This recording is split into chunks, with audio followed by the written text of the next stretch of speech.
Hi, I'm George Argo with Argo Electrical Services, and I am the surge protector guy. Today, we're going to talk about electrical appliance and material safety. One thing that you always need to be aware of when working on electrical appliances in your home is the presence of voltage. Always use some type of voltage tester to make sure that your device is turned off. The first tip I could give you is always unplug the device before working on it. Another good thing you can always do is have some safety glasses handy. You always need to cover your eyes to protect yourself from any falling debris.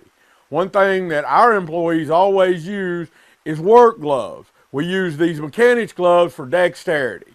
Now, you also need to be aware that in any refrigerator, there's Freon present. There's also oil in the motors.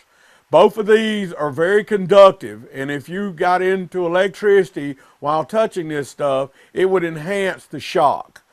Once again, my name's George Argo with Argo Electrical Services, and I am the surge protector guy.